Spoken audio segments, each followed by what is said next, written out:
দেৰগাঁৱত এখন চৰকাৰী বিদ্যালয়ৰ দুৰৱস্থা।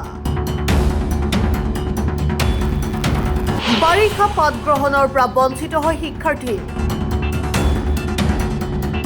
গোলাঘাট উত্তৰ শিক্ষা খণ্ডৰ অধীনত 1928 চনতে প্ৰতিষ্ঠা হোৱা দেৰগাঁও নাৰিকলগুৰিস্থিত দেৰগাঁও বালিকা উচ্চ বুনিয়াদী বিদ্যালয়ৰ দুৰৱস্থা। বিগত 3 দিন ধৰি নেৰানেপেৰা বৰষুণৰ ফলত বিদ্যালয়ৰ শিক্ষাৰ্থীসকলে জীয়াতু ভুগিবলগীয়া হৈছে। দেৰগাঁৱৰ বহু সংখ্যক বিদ্যালয়ত কৃত্ৰিম বান পৰিস্থিতিৰ বাবে পাঠদান স্থগিত ৰাখিবলগীয়া হৈছে। দেৰগাঁও বালিকা উচ্চ বুনিয়াদী বিদ্যালয় চৌহদো শনিবাৰে কৃত্ৰিম বানৰ কবলত। ফলত ছাত্ৰীসকলক বিদ্যালয়ৰ পৰা ঘূৰাই পঠিওৱা হয়। শ্ৰেণীকোঠাত পানী সোমোৱাৰ ফলত শিক্ষাৰ্থীসকলক ঘৰলৈ উভতাই পঠাবলৈ বাধ্য হয় আৰু শিক্ষক শিক্ষয়িত্ৰীসকলে নিজৰ জিৰণি কোঠাত বহি সময় কটায়। বিদ্যালয়খনৰ প্ৰধান শিক্ষয়িত্ৰীৰ মতে অসম চৰকাৰৰ বিভাগীয় মন্ত্ৰীলৈ কেইবাবাৰো স্মাৰক পত্ৰ প্ৰেৰণ কৰা হয় যদিও এতিয়ালৈকে কোনো ধৰণৰ ব্যৱস্থা গ্ৰহণ কৰা নাই। প্ৰতি বছৰে বাৰিষাৰ সময়ছোৱাত বিদ্যালয়খনৰ ছাত্ৰীসকল পাঠদানৰ পৰা বিৰত থাকিবলগীয়া হয়। আমাৰ বিদ্যালয়ত এই সমস্যাটো আজিৰ পৰা বহুত বছৰৰ 7-8 বছৰৰ আগৰ পৰাই চলি আহিছে আৰু এইটো সমস্যাৰ সমাধানটো আমি এতিয়ালৈকে পোৱা নাই। আমি আগতে বহুতবাৰ কৰ্তৃপক্ষৰ লগত যোগাযোগ কৰিছোঁ, স্কুল কৰ্তৃপক্ষকো যোগাযোগ কৰিছোঁ, আমাৰ ওচৰতে থকা SDC অফিচৰ লগতো যোগাযোগ কৰিছোঁ আৰু আমাৰ নিউজ চেনেলেও নি পেলাই এইবিলাক আমাৰ নিউজত প্ৰচাৰ কৰিছে। এবাৰ আমি মুখ্যমন্ত্ৰীলৈও এটা স্মাৰক পত্ৰ দিছিলোঁ, কিন্তু তেতিয়াও আমাৰ কোনো সমাধান নহ'ল। আৰু সেইকাৰণে আমি এতিয়া এইটো এটা ডাঙৰ সমস্যাত ভুগি আছোঁ, কাৰণ বানপানী হোৱাৰ লগে লগে কৃত্ৰিম বানৰ কাৰণে আমাৰ বিদ্যালয় গৃহ পানীয়ে ভৰি যায়, গোটেই ক্লাছৰুমবিলাক ভৰি যায় আৰু তাৰ ফলত আমি পাঠদানৰ পৰা ল'ৰা-ছোৱালীবিলাকক বিৰত ৰাখিবলগীয়া হৈছে। দেৰগাঁও মাজমজিয়া স্কুল প্ৰতি বছৰে আমি এইটো সমস্যাত ভুগি আছোঁ।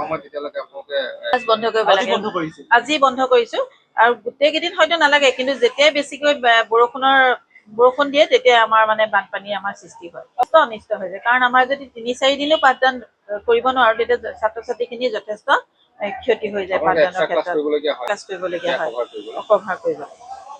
এইটো বৰ দুৰ্ভাগ্যজনক আৰু দেৰগাঁও বালিকা উচ্চ বুনিয়াদী বিদ্যালয় এখন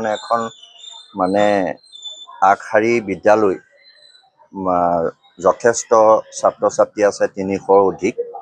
আৰু এই বিদ্যালয়খনৰ যিটো কৃত্ৰিম বানৰ সমস্যা, এইটো আমাক জৰ্জৰিত কৰি আহিছে এতিয়াৰ পৰাই নহয়, আজি বহুত বছৰৰ পৰাই।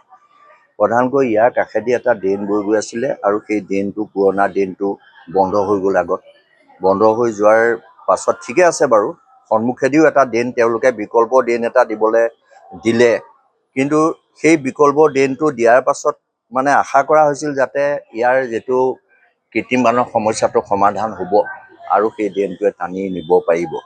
কিন্তু যোৱাৰ কেইবাটাও বছৰ দেখা গ'ল সেই নতুন ড্ৰেইনটোৱেদিও পানীটো টানি নিব পৰা নাই আৰু পানীটো ওফন্দি আকৌ স্কুলৰ চৌহদত পুনৰ হয় আৰু এই যিটো লক্ষীনাথ ফুকন পথত একাঠো পানী হৈ যায়। আৰু গোটেই কথাটো আচলতে যেনেধৰণৰ কৰ্তৃপক্ষই এই ক্ষেত্ৰত ড্ৰেইনটো বনোৱা কিবা ত্ৰুটি ৰৈছে যেন ধাৰণা হৈছে। যিটো ফ্ৰণ্টৰ ড্ৰেইনটো বনালে, ড্ৰেইনটো আচলতে আহল বহল হ'ব লাগিছিলে আৰু দ হ'ব লাগিছিলে।